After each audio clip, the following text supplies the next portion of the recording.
It really was the run game, and I talked about it before the game.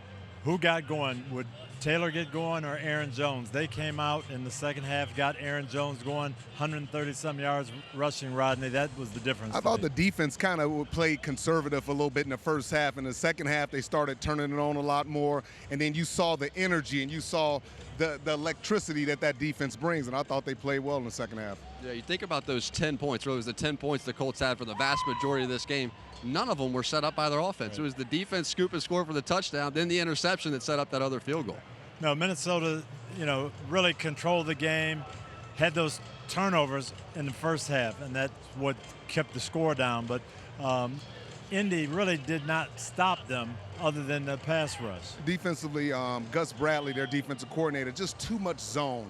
And like Coach talked about, if you play zone, a soft zone back there, you got to make sure you have pass rush. Yeah. And they didn't have pass rush, so he had all day back there, just surveying the field, just dinking and dunking all over the place. Mm-hmm. So what we see from Joe Flacco, that was the big decision this week, to go with Flacco. How'd it play out? Yeah, he played well. I thought he got the ball to the right place, but he missed some throws that you've got to hit in a game. I actually was a little disappointed. I thought he would come out and play a lot better, Coach. I thought he had some opportunities that he just didn't take advantage of, and he showed some nerves at times. I mean, he throws the ball straight to the defender right there. Offensive guy didn't even have a chance. Yeah, here was the big one. But instead of just dumping it down to the running back in the flat, he gets greedy again. And they really protected him well throughout the course of the night. They said, Flores, he blitzes, the Vikings defensive coordinator blitzes 56% of the time, and they protected him well. He just couldn't come up with those plays. Yeah, a couple of those throws we saw where guys underneath are open. And Joe talked about that before the game. He said, I got to be patient, got to take the check downs, but in the big situations, he didn't. And then he also talked to me about the protection. He said, we will never have just 5 guys protecting. So he had a nice, clean pocket. And I thought, personally, if you give him a nice, clean pocket, he was going to pick them apart, and he just didn't. What'd you guys make of the plan defensively for the Colts for Justin Jefferson? I hated it. You come to me What'd you hate about it? I hated it. It was just so conservative. You have Womack out here on Justin Jefferson. I'm not putting one of the top corners. You got to have 2 guys on him.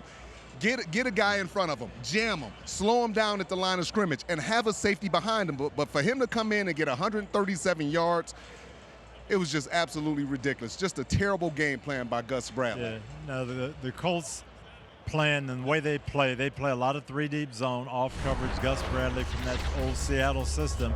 And you have to have rush and you have to get the ball out quick. This is what was happening when they didn't get to Darnold, the deep crosses, deep outs. Jefferson had a field day. I thought they just should have played more man on him with safety help. So these deep ends, these are the routes that he runs that he's very successful at.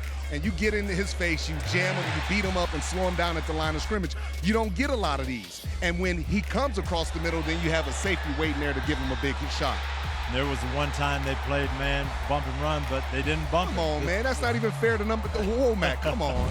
Yeah. Against Justin Jefferson? And I thought Sam Darnold played one of the best ugly games that we've seen all year. The efficiency was high. The high moments were very high.